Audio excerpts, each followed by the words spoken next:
Taong 2014, sa bayan ng San Jose, Nueva Ecija, araw-araw ay binabagtas ni Benedict Guevara, 32 taong gulang, ang mapuputik na kalsada sakay ng kanyang tricycle.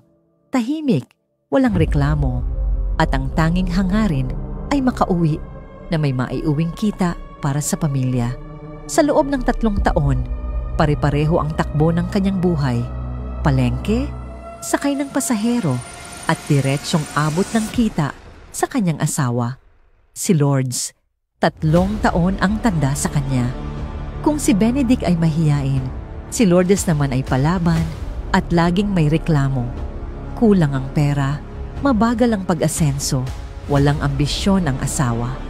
Kahit regular ang kita sa pamamasada, hindi iyong kailanman naging sapat para kay Lourdes. May isa silang anak, si Kyle, 4 na taong gulang. Siya ang tanging pahinga ni Benedict.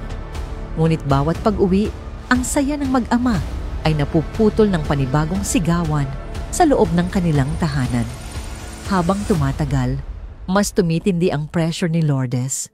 Paulit-ulit niyang hinihikayat si Benedict na mag-abroad, gaya ng iba raw nilang kakilala.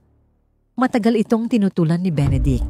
Ngunit isang gabi, habang pinagmamasdan ng anak na natutulog sa sirang banig, napilitan siyang magdesisyon, kalagitnaan ng 2014. Lumipad si Benedict papuntang Riyadh bilang mason. Tinanggap niya ang hirap, init at gutom kapalit ng pangakong mas magandang buhay para sa kanyang mag-ina. Buwan-buwan siyang nagpapadala, minsan mas sobra pa, kahit halos walang matira para sa kanya. Hanggang isang hapon, tumawag ang kanyang bayaw. Sa kabilang linya, ilang salitang gumiba sa mundo ni Benedict. Bayaw, wala na si Kyle. Pag-uwi niya sa Pilipinas, tumambad ang isang hindi maipaliwanag na katahimikan. Walang reseta, walang gamot, walang palatandaang may batang may sakit. Ang paliwanag ni Lourdes, simpleng lagnat daw na nauwi sa kumbulsyon, walang pera. Huli na raw ng madala sa ospital. Ngunit ang mas nakagugulat, wala ring bakas ng 3 taong padala ni Benedict. Wala ring ipon. Walang pagbabago sa bahay. Ayon pa sa bulungan ng mga kapitbahay, mas inuuna raw ni Lourdes ang sariling luho. Bagong cellphone, mamahaling bag, at pati motorsiklong hindi nakaparada sa kanilang bahay dahil may ibang lalaking sumasakay dito. Ang pangalan ng lalaki, Eric, 24 anyos, delivery boy. Matagal na raw itong nakikitang kasama ni Lourdes. Hindi kumilos agad si Benedict. Inilubog niya ang sarili sa galit, sa tanong, at sa pagluluksa. Ngunit sa isang hapon, nasundan niya ang asawa. Nakita niya kung paano nakipagkita si Lourdes kay Eric, kung paanong tila wala ng bakas ng pagdadalamhati sa pagkawala ng kanilang anak. Ilang araw pa ang lumipas bago niya sila muling sinundan. Sa isang inuupahang bahay, sa kalagitnaan ng malakas na ulan, nakita niya ang katotohanang matagal na niyang kinatatakutan. Sa silid, sa ibabaw ng kama, naroon si Lourdes at Eric, abala sa bawal na relasyon, at doon, tuluyang bumigay si Benedict. Sa gitna ng ingay ng ulan at ng sariling galit, pumasok siya sa silid tanga ng patalim mula sa kusina. Hindi niya naramdaman ang bigat ng katawan ni ang boses ng konsensya. Ang namayani ay ang alaala ng anak na napabayaan habang ang inay nagnanais ng ibang buhay. Kinabukasan, nadiskubre ang mga labi ng dalawa at bago pa man siya hulihin, kusang sumuko si Benedict. Ibinigay ang detalyadong salaysay, malinaw at walang pag-iwas.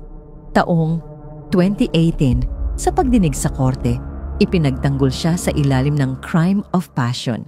Isang asawang naaktuhan ng pagtataksil. Isang amang nagluluksa sa biglaang pagkawala ng anak. Matapos ang deliberasyon, pinaburan si Benedict.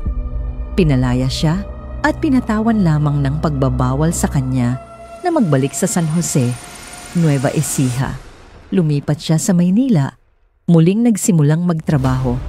Hanggang taong 2019, nagpasya siyang muling mag-abroad. Sa Dubai naman, doon, sa gitna ng pandemya, nakilala niya si Donita, isang Pilipinang may anak na si Raven. Unti-unti niyang ibinukas ang puso at sa kabila ng takot, tinanggap siya ni Donita ng buong buo.